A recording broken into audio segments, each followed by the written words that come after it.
sanctuary to build. So when it was time for him to build, when his time came to build, he was so strict, even the food he gave the people who were building. You know the people that were building the sanctuary, they did not eat any animal food? No. I'll give you the so you can read about it. It's actually in the Bible. The food that was given here, you had to bring more rice, more wheat, more different foods. Because they're dealing with the temple of the Lord, where life must be done. Okay. So that's why when he was building that, you discover that even the design and structure of it was more like a human. Okay, that's why when you go in there, you look at the sanctuary setup itself. It has got the 3 compartments: the outer court, the holy place, and the what? Most holy place. What we found between the holy and most holy, what we find there? The curtain, and the veil, right? So the veil had how many colors?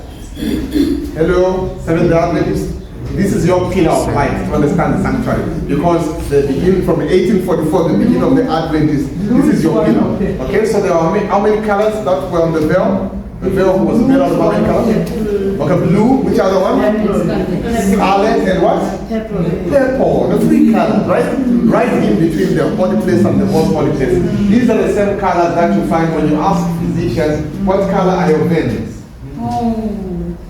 They are deep blue, right? What color are the arteries? No, the arteries, the scarlet or red, right? What color are the capillaries? Purple. And all these 3, they are found inside you, but all that goes in is just blood. That's why when the priest entered there, all used to sprinkle there was just blood. Okay? So it's very important to understand that's how God had made, because you are a temple of the living God. Okay?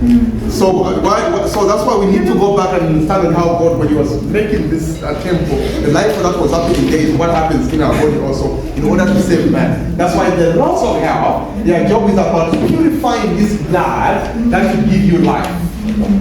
That's why the Lord would always say in Leviticus 11 that life of the flesh is where? In the blood, which is key and very important for us to take notice. That's why obedience to the laws that God has given, it's very important. Okay, and whoever designs something will have its own manual or divine design. So the Lord that made a human body also gave it a manual. And these laws are the manuals of which it operates upon. That when we go off it, then we get sick and we start dying. So it's very important. That's why the psalmist says in Psalm 119, verse 7, he says, thy hands have fashioned me and made me. Look at that. So he says, your hands have fashioned me and made me. Okay? He says, give me understanding and I shall keep thy commandments. He says, give me understanding of how to obey you physically so that I can keep your what? Your commandments. Okay? That's the psalmist. And these are the laws that he has given us. Okay? The laws of nature that God has given us. From godly trust, open air, daily exercise, sunshine, proper rest, loss of water, always temperance, and also they are found in all those verses, which is very important. When you look at godly trust, you find it in Genesis. So I'll focus on one note today. That's why I'll not read all the verses, but I want you to go and research and read to understand them. But let me focus on one note, which is Genesis chapter 2, verses, you find in Genesis chapter 2, verses 17. So we're going to be doing godly trust, and you understand why it's so vital to have trust in God and what happens physically when you don't trust in God. Genesis chapter 2, verses 17. Somebody to read that. What does the Bible say? In Genesis chapter 2, verses 17. Yes, chapter 2, verses 17. Yeah, I just need someone to read that. I'm moving further to watch your law. It's very important. So I'll be looking specifically on this law of nature.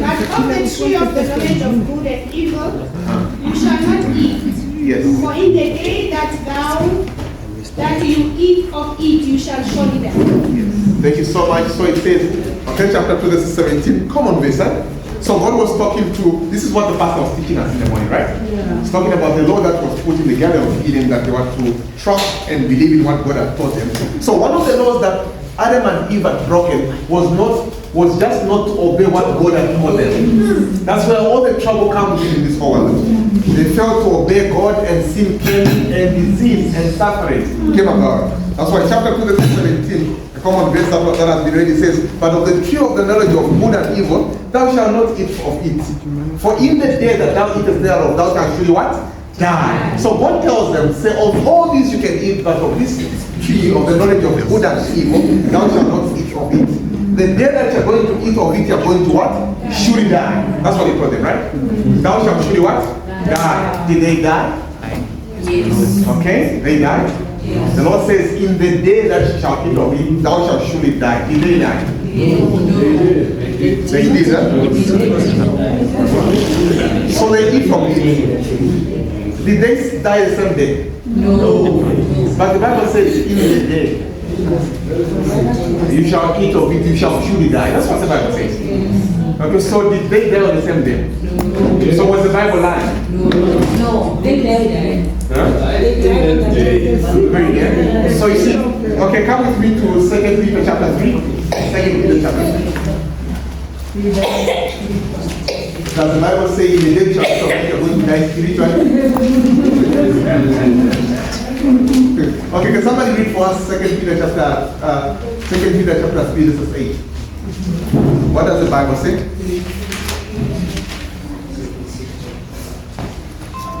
Verses 8, 2 Peter. But beloved, Yes. do not forget this one thing, that with the Lord 1 day is as 1,000 years, and 1,000 years is 1 day. Thank you so much. It says, but beloved, be not ignorant of this one thing, that 1 day is with the Lord as 1,000 years, and 1,000 years as what? 1 day. The moment sin entered, which human being lived more than a day, according to God? To God, a day is after how many years? 1,000. That's when God calls it a day. So from the time sin entered, let's look at even Adam himself, who was there. How many years did he live? Let's go to Genesis chapter 5. This is 1. Yes. Chapter 5, this is 3. It says that Adam lived 150 years and begat sons and begat a son in his own likeness, and after his image and called his name Seth. And the days of Adam was 4, and the days of Adam after he had begotten Seth were 800 years, and begat sons and daughters. Now listen to verse 5, chapter 5, verse 5. And all the days of Adam lived were 930 years, and he died. After that, there was no one that exceeded, nobody has ever lived 1,000 years from the time sin entered.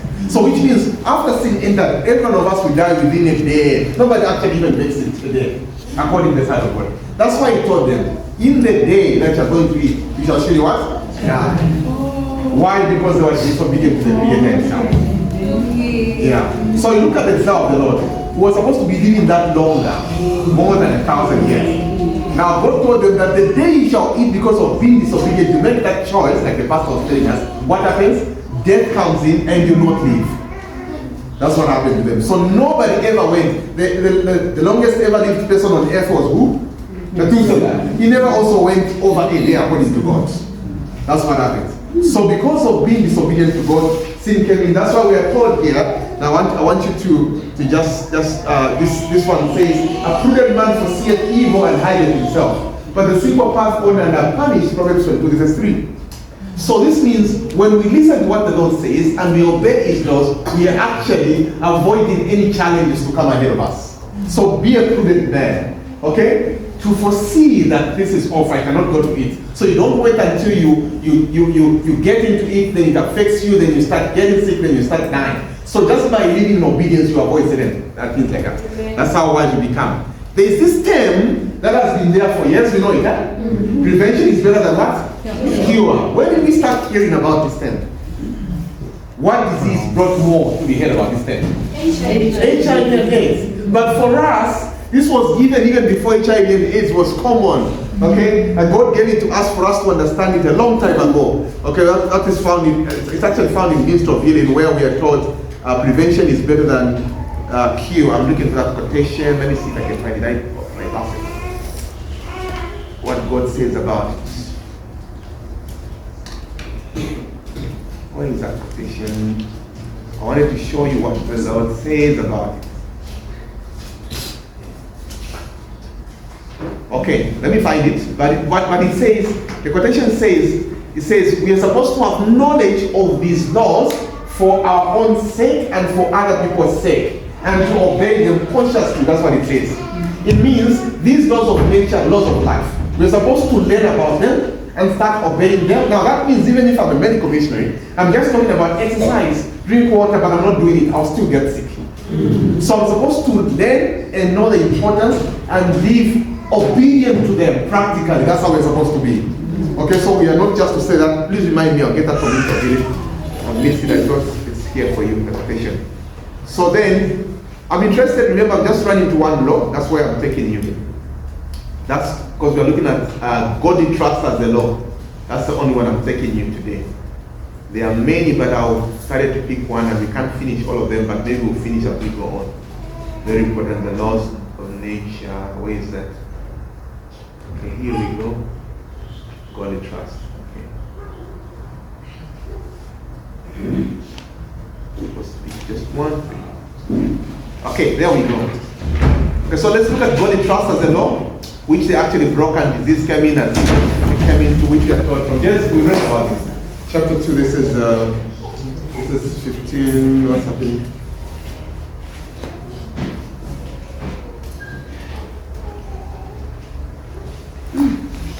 Okay.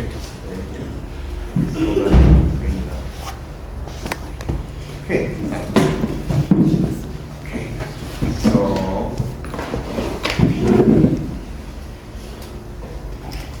okay, so here we are. So Genesis chapter 2 says 17, but of the tree of the knowledge of good, of good and evil thou shalt not eat of it. For in the day that thou eatest thereof, thou shalt surely die. Genesis 2 verse 4. Now the serpent lied to them, right? It told the serpent told them, the serpent said unto the woman, I said, ye shall not surely what? Die. That's what he told him, okay? And she listened to that. Now I want you to understand that whenever we remove the trust in divine power, stress comes in and affects us. That's the biggest challenge that the whole world is faced today. People are stressed, the young ones are stressed, the elderly people are stressed everywhere. Everyone is trying to get something, everyone wants to be on top, everyone wants to be rich. So as people are stressing with life, now they remove the component of trusting on what God thinks for their lives, but they depend on what the world thinks upon them. Now that's the challenge that we all have in this world. So we have a lot of stress worldwide. The more advanced the nation, the more stress. I can tell you that the stress of South Africa might be different from the stress of Zambia. Because South Africa is way ahead and more what? Advanced. So everything that South Africa has to be, the more you advance, there's more competition, there's more reach for new things, there's more desire to get things, there's more scramble for money, for jobs and everything. So it's stressing to do this. Also the advancement of what? Sickness. Okay, and the lifespan of people starts reducing because everyone wants to survive. Anyone can do anything. Crime increases, the more development, the more disease, and we work every day, every time, even at church we are under stress. So according to God, we've removed the trust in what God believes of how we're supposed to be, but we've put up our own desires as human beings. That's what the challenge is. And the whole world is actually suffering. So if the devil comes to steal life, then he must also steal the law of what? Godly trust. So what the devil does is to remove our firm trust in God. Then we start struggling with our own life, trying to earn money, trying to earn what we want, trying to be richer, trying to get by observing what others have and we want to be like them. We start fighting to be like others instead of believing in what God wants you to do. What is planned for the future, I'm looking to you. So more stress comes in now, and so if the devil must make us disobey God, then this brings in death, because if it comes to steal life, he's also trying by all means to shift our attention from trusting God, but to trust in what he has made or what he has put up. That's what the challenge is. Now, somebody asks you what stress is. I just want to talk about what stress is a bit, just a small understanding. It says stress is valuable to human growth and development. Now, stress can be bad, but also stress is also valuable to us. Okay, we need to stress ourselves in order to advance, to go somewhere, to be somewhere. So stress is valuable to human growth and development. Now, listen, we are taught to say without stress, growth could not occur in the world. Without stress, there will be no growth. That's why it's important, it's part of us, okay? So it's an essential element in life. How? Listen what it says. By countering the stress of gravity, what do muscles do? They grow larger. They will work in the garden, okay? You push yourself, you work a bit extra hard, you force yourself. What's happening to your muscles? You're becoming stronger and larger. Then you can endure more to do even hard work. Okay, that's the part of stress that's good. Also, by taxing mind's intelligence increases. You're in school doing mathematics, you fail again, you try to tax yourself until you become good. You see that? Huh? You're trying to learn how to prepare good meals, you go in the kitchen, you try this, doesn't come out the way you want it, you feel bad about it, again you get motivated, you try to do it again until you do it better, then it becomes part of you. You see that? Huh? So even in study, when you tax your mind, what happens? When you tax your mind, intelligence does what? Increases. And also God allows us, it says, and by trials and tests, What comes in? More patience and spiritual virtues may be advanced. God allows us to go through that. So the Lord will allow you to be tested, to face trials and challenges, so that now you learn more patience. You wanted more in the past, but God now gives you more delay in time. Okay, you are sick and you're praying, Lord, I've asked you, I'm a Christian, but I'm not getting better. And there's a delayment. So you learn this, you try this, you ask, okay, what can I do? You see there's no solution, you start praying about it, until one day the Lord at one point in time gives you an answer, then you get better, then it passes. After that, you become like you already know it, like you're already good about it. So God allows us to go through search for a purpose, because our spiritual virtues, they are also advanced. You grow up in something. Your spiritual levels will not be the same after you experience something and you go above it later. So God allows us to go through stress. Now there's only a time when stress can be so dangerous. Now listen, stress can be dangerous only when it exceeds somebody's capacity to do something rightly. So stress is destructive only when its intensity or duration exceeds the person's capacity to react to what? Constructive. Okay? When you are doing something for a longer time such that you're tired and you're forcing yourself until it becomes violent and it hurts you. That's when stress is challenging. So sometimes you can do something such that it tires you, affects your brain, that you can't even think properly. And even the same simple mathematics you know, you start failing to solve it, but you already know the answer. That's when stress can be what? Dangerous. When its intensity is too high, such that it makes you fail to do something in a constructive way. It brings about distraction. So that's what happens even in the human body. The more you stress for a longer time, what happens? The system starts going down. Your immunity goes down. Your other cells and the other body systems, they start reacting. So when it goes beyond the intensity for you to react positively, then it becomes dangerous.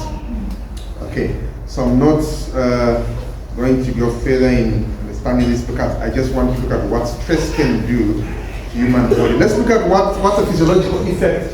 What physiological effect does stress produce to somebody? Yeah? Physiologically, what happens to you? But then Sister White has written something on Ministry of Healing concerning what happens when you're under stress. Before we get to that, now listen to what she says here.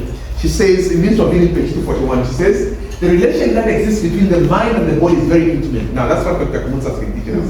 The mind and the body, right? So the relationship that is between your mind and the body is so intimate, such that if it's itching here, your mind will not be at peace until you scratch it, okay?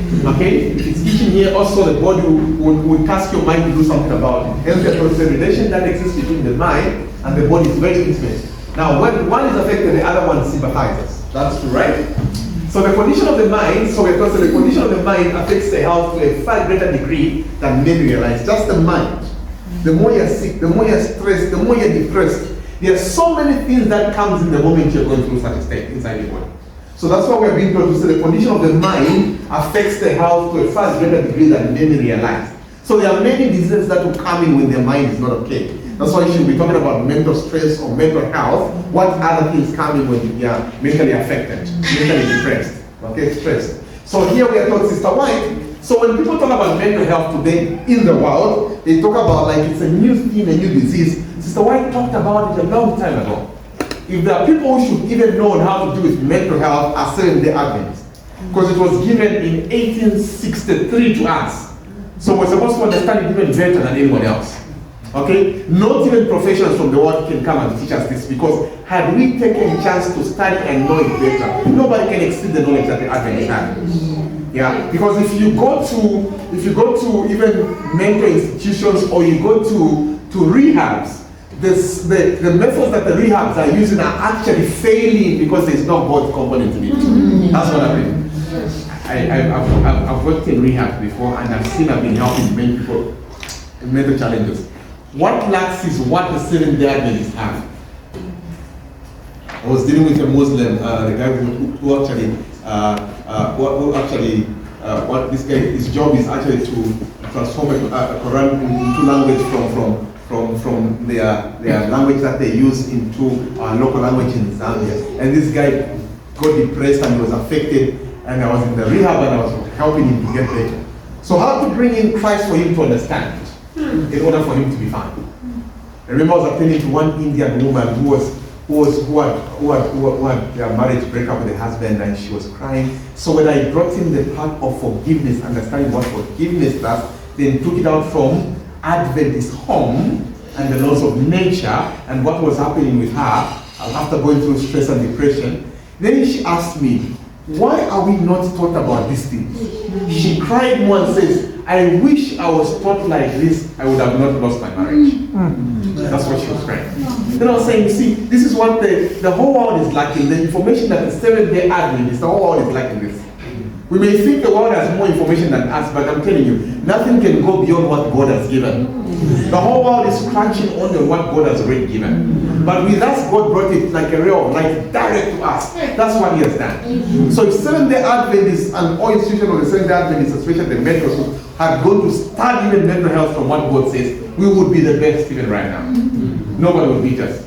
Right now, the type of evangelism method we need to have is, let's start proper 7-day rehabs in the city with focusing on the laws of nature that God has given.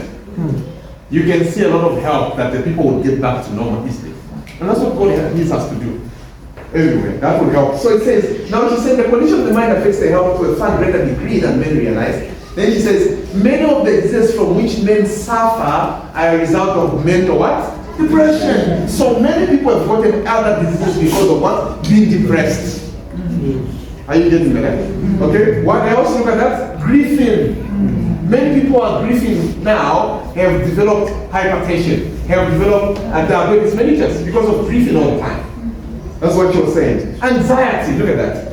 Anxiety. All those are mental challenges. Okay. Discontent. Okay, discontent. There are many people who are not content with what they have, but they want whatever they say that they have it. So they strive a lot, become jealousy, only to get what their friends have, and they do not appreciate what God has given them. So when you're not content with what the Lord has given you, it brings other troubles to your body. Okay? Remorse. What is remorse? Somebody knows what remorse is? So what does it mean when you say she's remorseful? Exactly. You can't forgive yourself. You're always thinking, if something happens, you think of what happened a long time ago, you're always crying. Every time you're doing that, your blood pressure will always be up until you even get into stuff. So many diseases have come because of such. Okay? Remorseful, okay? Guilty. When somebody is guilty, you do something, break the law, thou shalt not steal. You steal that and they are told the police are coming. What happens to you? You start hiding. Your BP shoots up. Anything can happen to you. So the body gets into a disease state the moment you go through that, okay? Distrust. There are people who don't trust anyone unless themselves. It's very wrong. Somebody's asking me to phone, so I'm looking for this. Where can I find it? Not just wait for me until I come. And so they don't trust anyone. It's like they're going to steal everything from them. So they become always suspicious. They don't trust anyone. So so that's when you trust them, or you put your trust in what you have and you think it's everything to you. Okay? So when you don't trust people, you don't trust God, you don't trust so that's what happens when you're having that. You always actually have a disease in you that will affect you and you get sick and you can even die. So it's very important. And he says, then she says, this is of it. Then she says, what happens when people are going through this? Because all this will come in when you're having mental challenges. These are diseases of the mind. So she says to say, all tends to break down the life forces and to invite decay and death. Look at that. So it means now you start decaying inside you and death follows. I've experienced this from a number of cancer patients. That when they are having a lot of stress or so much worry, those who've got tumors, they actually multiply faster, the tumors. Just that. I remember I lost one lady from cancer, a woman. She had like 2 tumors on one of the breast, right? Then another third one developed. So when now she learned about lifestyle, she changed. They actually shrunk, went in. And even the hospital was surprised. How come? You're doing much better. She was controlling her body and everything. Then her relatives told her that it was not cancer, somebody was bewitching you. So she also moved in and believed that she's a diabetes. Then that person, when they told her, someone, it was this one who did this to you. Then that person even came to visit her home. Then now she was more suspicious. Now she was more worried. The family were fighting this one, and also they were saying they should chase him. And this person is the brother to her. And they say, no, she's telling this man is telling the children, say, you cannot stop me to see my sister when she's sick. And everyone is telling you because they had gone to the witch doctor, a son of her. And they told them it's your brother's doing. So when they believed that, she started stressing more that within 1 week, about 6 more tumors developed. And she was doing better, and she had a daughter who was old enough, And this daughter, and I told her, say, and they started telling me, oh, there's this uncle who's come, they believe he's the one who bewitched her, and she's so worried, and they're fighting and all. And I said, look, she's a Christian. She needs to look to God, forget about that, and trust and do what God says.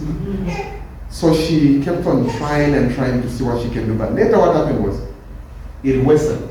Now they had to take her to a hospital. And in the hospital, now this is where, so the doctor was now at her bedside. In the hospital, when she learned this, she changed, she was eating vegetarian. But now when she's in the hospital, they forced her to eat all the fish, all the chicken in the hospital. I'm telling you, within the first 3 days she ate that, the pain increased, that she was crying the whole night.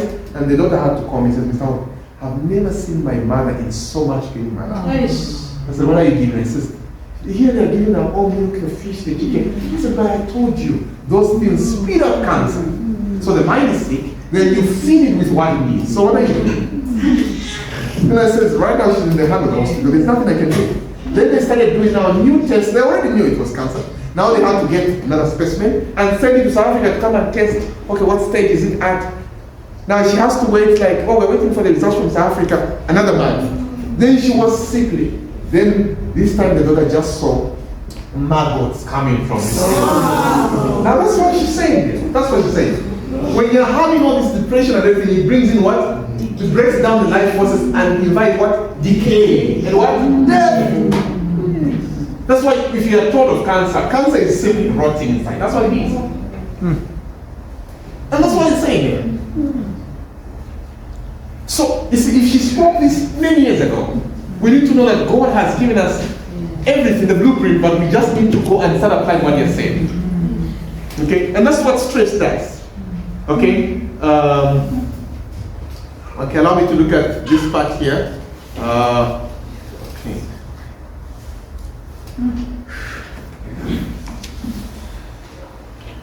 Okay, signs of stress may be cognitive, okay, mental aspect, and cognitive, emotional, maybe physical or behavioral, okay, so the way somebody behaves, okay, or how they appear physically, how they are thinking and how they are making decisions. Those are signs that somebody is going through stress.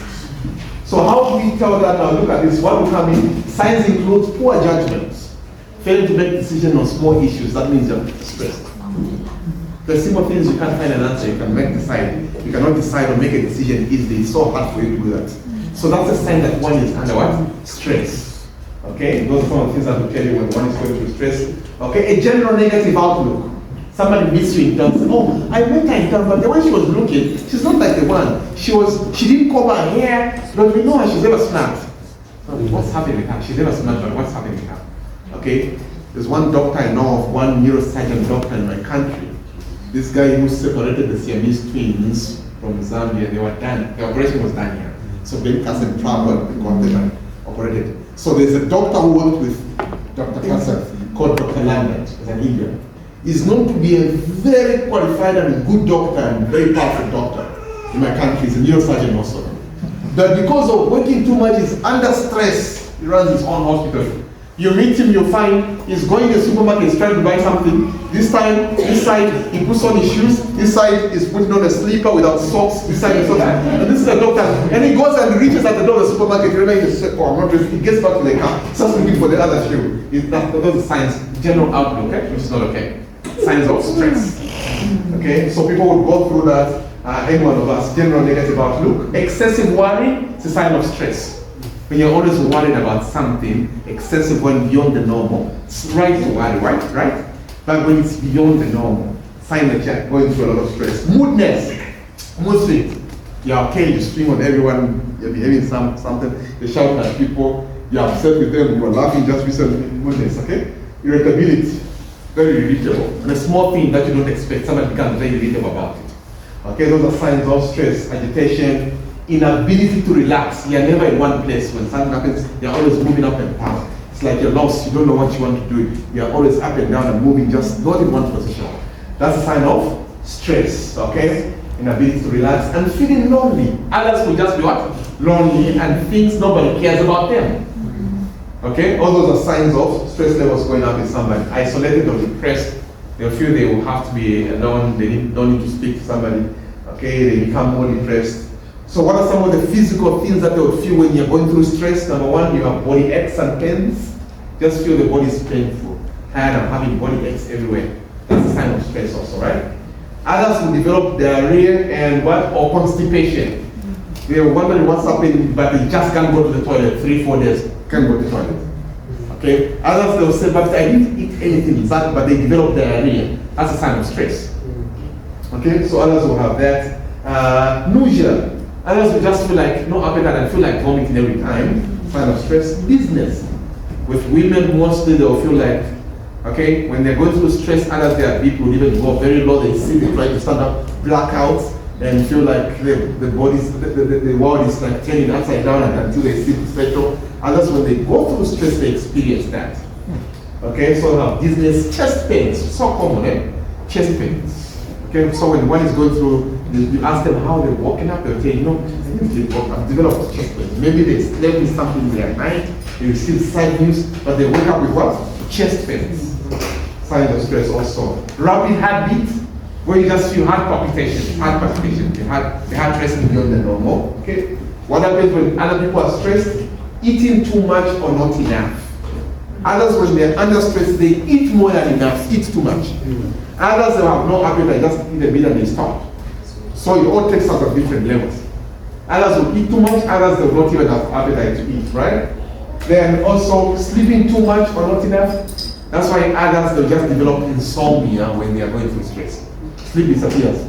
Others they'll sleep, time to wake up and they're not waking and they just want to be in bed. Sign of what? Stress. Okay? Sleeping too much and not enough. Social withdrawal, where they don't want to be found where many people are, but they'd rather be alone like nobody cares. You don't want to be found in places where people are doing things together. It's a sign of what? Stress on many people. Okay? Procrastination or neglect of responsibility. They are taught to do something and say, I'll do it. But they're not doing it. Time passes. But you said you're going to do it. No, I said I'll do it. But they're not doing it. That's a sign of stress. There's something affecting them. Going through something. That's what you need to understand, okay? Or neglect of responsibility. Increased alcohol, nicotine, or drug consumption. So others, where does it lead them when they're under stress? They take alcohol. They start drugging, start smoking. That's what happens. Okay? And neighbors habits such as pacing about, nail biting and neck pains. I have one of those myself. When I've got so much to do and too much work to do, I bite my nails.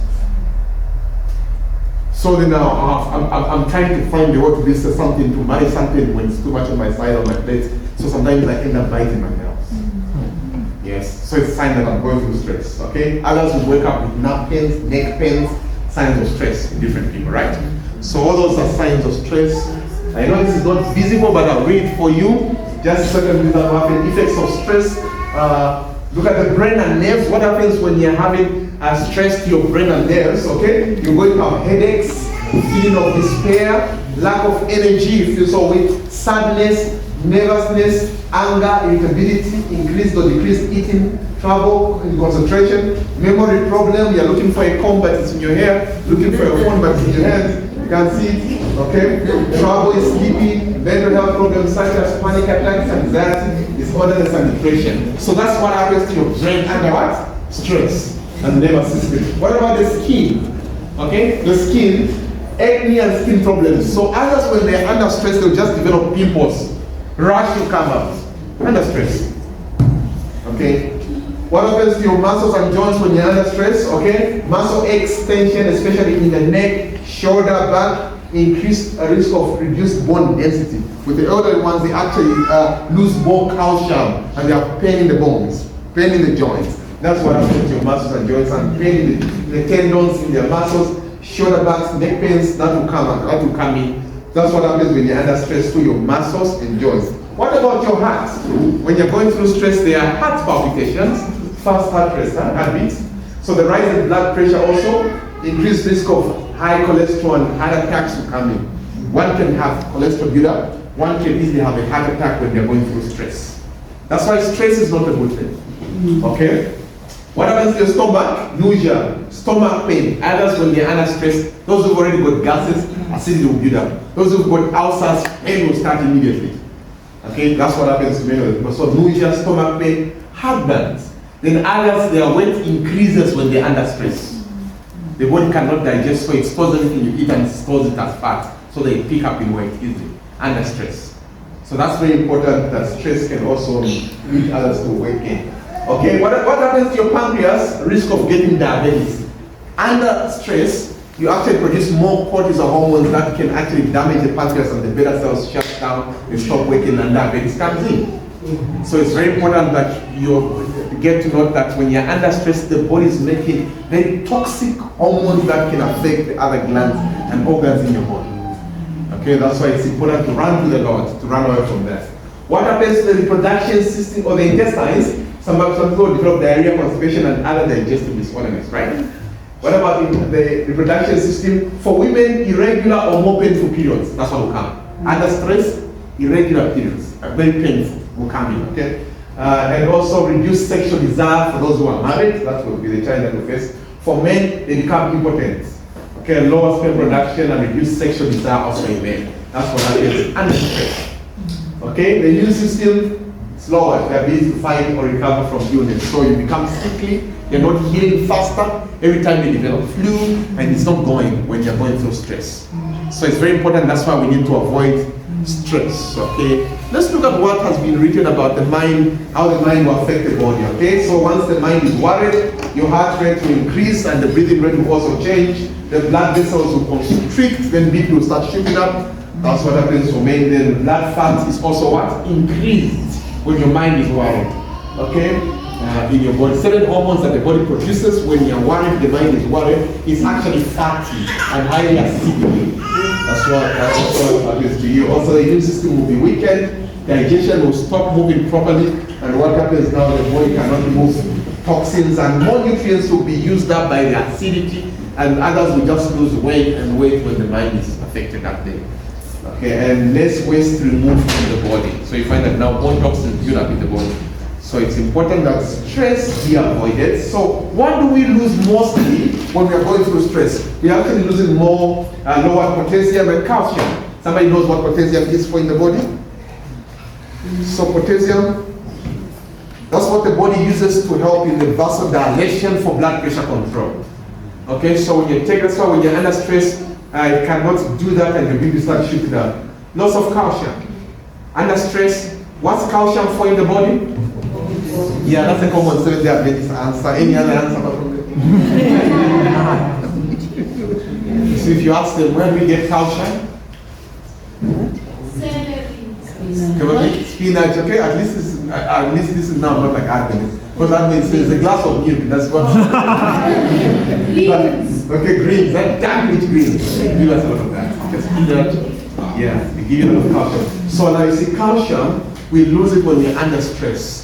We lose this bone mineral deficiency. So what happens is that the more you're stressed, the higher acidity builds up, the blood becomes more acidic. So what the body will do is it's going to say, oh, we're dying here. There's too much acidity. So it has to purify that and cleanse it. So the body will produce another hormone that is going to knock down from the bones the calcium that will come and neutralize the acid, because it behaves like alkaline. So what happens if once they become weaker and weaker? So then osteoporosis. So now imagine you're a mother always grieving about something that happened a long time ago. You're always having remorse about something you can't forgive yourself for such a long time. So what happens? You'll be losing calcium, more calcium, and losing calcium. So the other job of calcium that we have, calcium is the fuel for your heart to do this.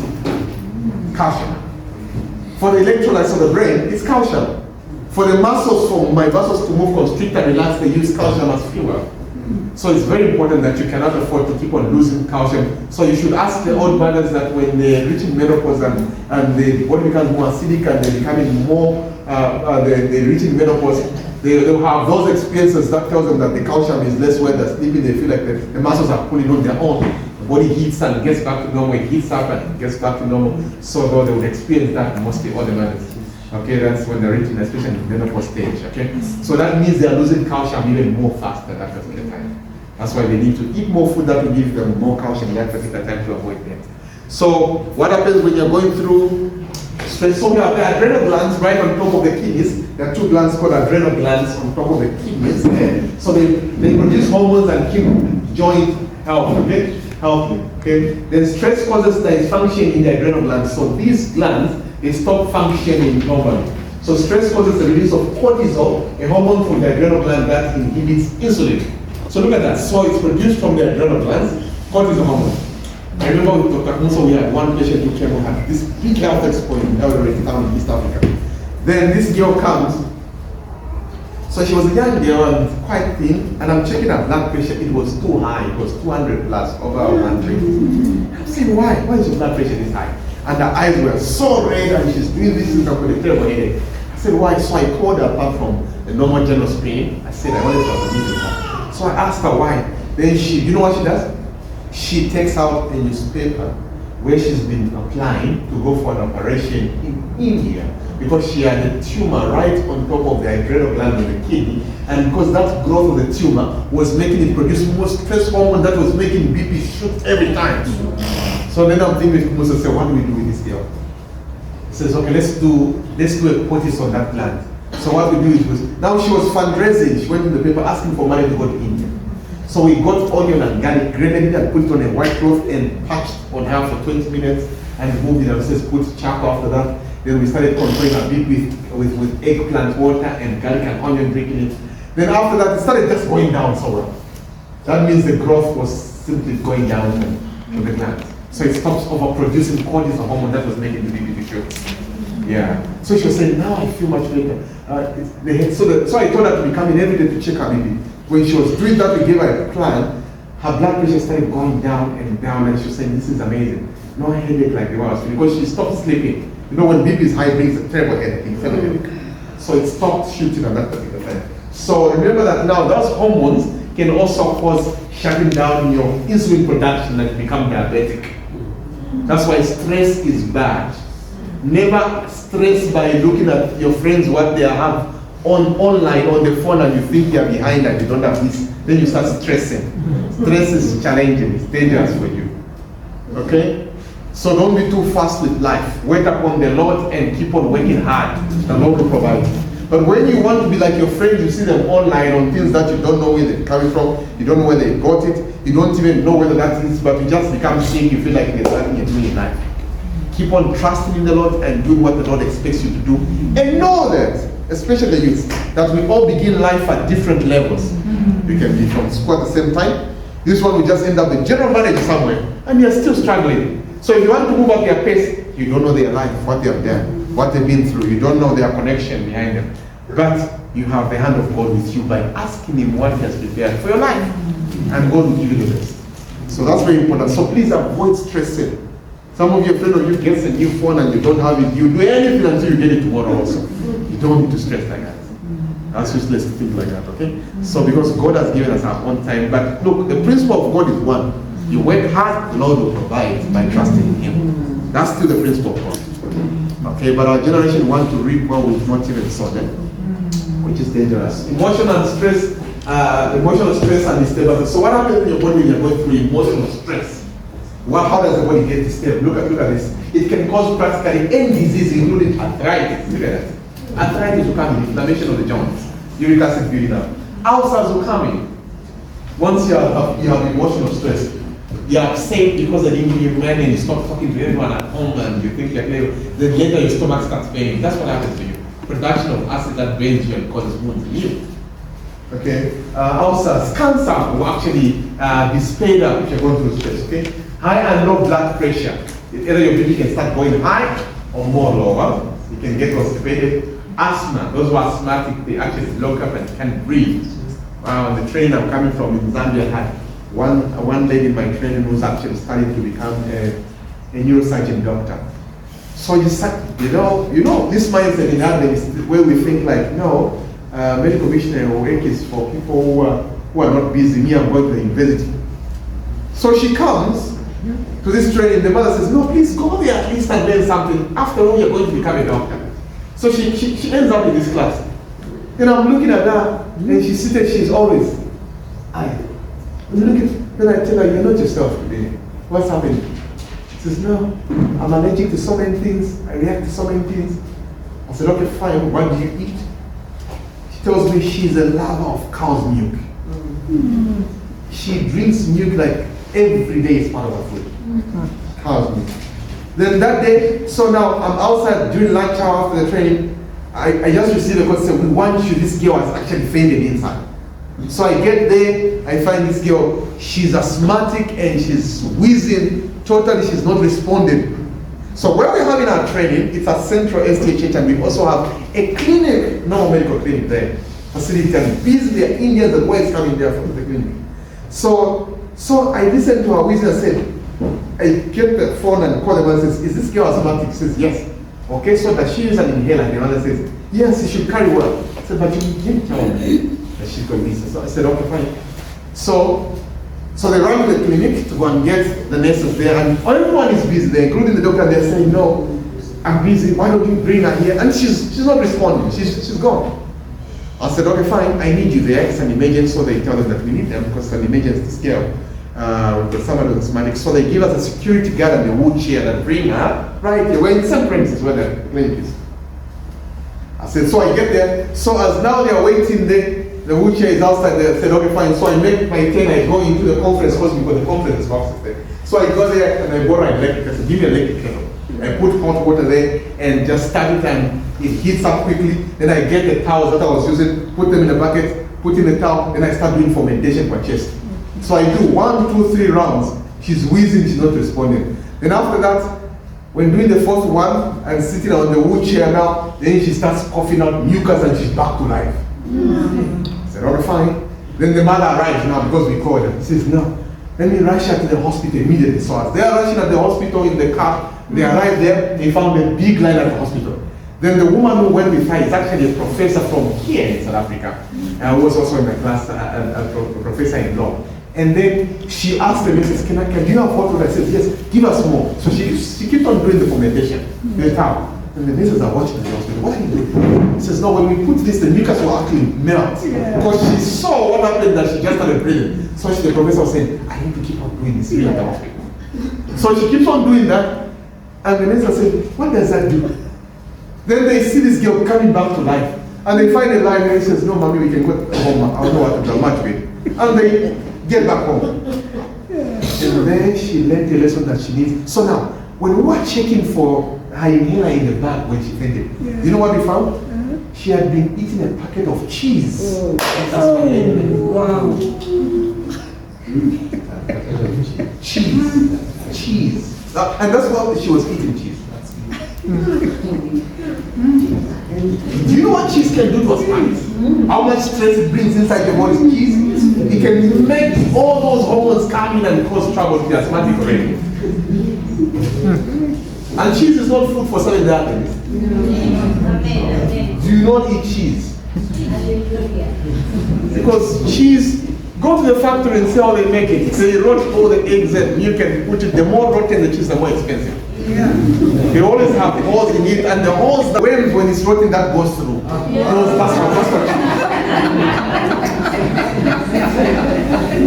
and you say you're Seventh-day Adventist and you eat cheese rotting your brain. It's a Seventh-day Adventist. And you for the Seventh-day Adventist trying to stand as a Daniel with a brain that is deteriorated with cheese. You end up with worms in your brain. You can't stand like Daniel. It's impossible. Cheese is not food for you. Yeah, ask the missionaries to teach you how to make the cheese if you need, but cheese, cheese not. That's not food. They'll teach you. That's very important, okay? So all these things can come in. You see, what does emotional stress does? It brings in cancer, can come, asthma, diabetes, angina. Okay, angina pectoris, people have sharp pains from here because of lack of oxygen circulation in the blood vessels, and they have sharp pains from the back, and they don't know, and from the heart side, that is angina pectoris. Glandular disturbances, where emotional stress can actually affect your hormonal balancing, okay? They're disturbed and your hormones just go off track. Then one can easily get into a stroke. That's why stress is bad. That's why I'm telling you, somebody defines stress as self-trust restricts every spiritual success. When you trust yourself. So when you're under stress, it means you remove God, you're now suffering because you're trying to sort it out yourself. That's what stress is. That's why trusting in divine power, trusting God is number one, godly trust. It's a law from God. That's what brought us into trouble. Adam and Eve did not listen to what the Creator says. Then after that, we are all now in sin, but through one man Christ, we are saved. Okay, so we can also find rest in stress, okay, in the word stress. Somebody looked at it like that, so you can find rest in the word stress there. That's why in Matthew chapter 11, verse 28, it says, "Come unto me, all ye that labor and are heavy laden, and I will give you rest." Christ has taught us. Do you know that there's no medicine for stress? Nothing. It's only Christ. There is no tablet you can drink for stress. Please believe me. That's why all mental institutions, what they see, once you're mentoring for the mental challenge, they just rush you to keep you in until the brain starts getting back to recondition. Or they will inject you to sleep more so that it can be wired back to normal. That's what they do. There's no medicine that you drink and the stress disappears. No. It's obedience to God. Leave it to the Lord. It stops producing stress for home. That's what God explains us. "Take my yoke upon you and learn of me, for I am meek and lowly in heart, and ye shall find rest unto you." So Christ is inviting us so that we can stop stressing. Chasing after the wind, chasing after the world takes us into a lot of stress. Not only when we understand what God has made us to be, and we focus on what God wants us to be. Sometimes parents, you stress these young ones because you want them to be what you want. You've never even asked you, the one who gave you a child, what they should be. God gives you a child, you're not asking God, what do you want this child to be? Then you just say, "No, I want you to be a lawyer like me, you know. I was top class." You just want them to start stressing like you. So you need to be a good parent, actually discover what God has put already in them, then ask them to get at least in a career in line with what God has given them. They do better. You know, one day I was doing stress management to one guy who was also on addiction. The inspector of the police in my country, the son was sent to a medical school in China.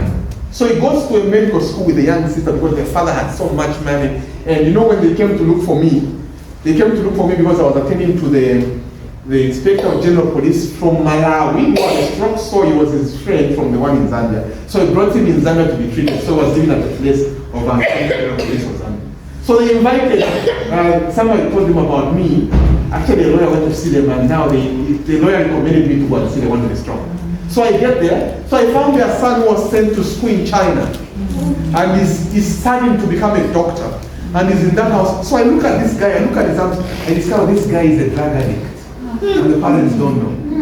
And they are giving him, he's a doctor, please welcome him to help. And I look at him. So I'm working on this man, and he's so shocked of what he's doing because it doesn't make sense to him. Then I tell him to say, "You are addicted to something." He looks at me. I said, "I just want to help you, and you know you are." He looks at me. I said, "I know how they look." So I look at his fingers and clap and says, "Look, you, something is going down." So he looks at me. I said, "Look, I want to get the money, but I just want to help. If you're going to work with me, you also need to get rid of that." He looks at me. I says, "Do your parents know?" He says, "No, they don't." Now you know what he said. "No, they don't." I said, "Okay." Now his father and the mother, they are both in the police sector. The father is a jail, and they've got guards. You get to their house, you find the police there. They used the first time they came to look for me, looking for me, I felt like I committed a crime because I'm seeing the police these are bodyguards. They are coming and they're dressed and they are told we're looking for Mr. Nkombo, and they look for my office. And the guy who was pointing at my office just was scared. So they come in and just these two guys enter and say, "Mr. Nkombo, sorry, so now they are becoming apologetic and I'm wondering." So he says, "No, we've been saying there's somebody who recommends us that we should see you because somebody was." So I'm asking, "What did I do?" He said, "Okay, fine." So they carried me. I went to see this person now to check in from the house. You see them. Then that's when I found that boy. Now after helping this boy, so that he reviewed the parents that they had this because he was short-tempered. On his birthday, he told his mother, I want you to give me a flat. I want my own house." The father says, "No, you're too young, I can't. You're just in school." Then this time he starts driving the mother and the sister and he says, "If you don't give me my present, the house will overturn everyone." And the young sister calls me, "Mr. Nkombo, my problem is Matthews. Something wrong with him. Please speak to him." So I said, "Okay." So when I started now counseling him, I put him on a special God's plan program, using the laws of health. Trusting God, worshiping with him every day. As we're working on the other one, I'm also working on it. When he was done, I called now the father now to see the levels of smoking, addiction has gone down. I called the mother and father to see now to explain the results after 3 weeks with him. Then I told them now the improvement. I asked them, I showed them the results, how long we used to smoke and what is going down, what he used to smoke. And the mother just got that truth that this is what was happening to the son. And then I asked him, is there any question that you have from the parents? Because my program ends here. Then the mother says, but you... No, before that, I asked him, what led you to go into this? He said, you see, my mother and father, they are Inspector General Police. So they just tell you, go get your certificate, go, you're traveling to China. They didn't allow me to do what I wanted. Then he tells them, do you know how much medical school is hard for me? I would have done something in agriculture, I would be running our farms and doing something important. He says, they forced me. My father just says, go, this is already arranged and you're flying out. Then the mother says, but why did you tell us you wanted something? He says, yes, you never gave me a chance. You just said, get God. He says, I would have done something. And from there, this guy now started running their farms and taking care of everything. And he's so good, he's a dependable guy now. He finished medical school and came out an addiction. You hear that? But he had no interest in it. So from there, after he finished that, he was not even getting back to China. So what am I talking about? Reason with the children, parents today. Reason to them. Ask them of their strength, what God has already put in them. So when you ask them, and they're supposed to know because you are the ones who gave birth to them, by learning who they are and what God has embedded in them. Therefore, when finding what you want them to be, you will not stress because you find what they already have. And ask them to do something in line with what God has called them to do. Then you achieve. Today, the world just looks at money. They doesn't look at what you do, just money. So you need to give them good encouragement and trust in God. Their careers, they will take that as nothing to do with God. You can give them good advice because you're the parents. So that's what has led many children to go into stress, to get into addiction, because of not reasoning together with them, okay? For my yoke is easy and the burden is light. Even Christ is asking us to reason with him. Look at that. That's what he's calling us to do, to avoid stress. Okay. I think my time is already done and I'm still far with this, but look, let me end here. A content mind, a cheerful spirit is health to the body and strength to the soul. Look at that. Go to the new page. Look at that. Paragraph 5. A content mind, a cheerful spirit is health to the body and strength to the soul. Strength to the soul. We understand what this is. Look at that. A content mind. Obedience to the law is strength to the soul. Nothing is so fruitful for a cause of disease or a cause of disease as depression, gloominess, and sadness. Please smile. Some of you, ever since you came in the camp, you're just looking at everyone like this. Remove sadness. We are all here to worship God. We are here to learn and what God wants for us. Don't go back the same. So we want you to go back a happy soul and happy, and you can help others where you go. So she's saying nothing brings more diseases than people who are depressed, who are gloominess, who are sad every time. Leads to more disease. Godly trust, a law from God. Mr. Disease comes in. May the Lord bless us.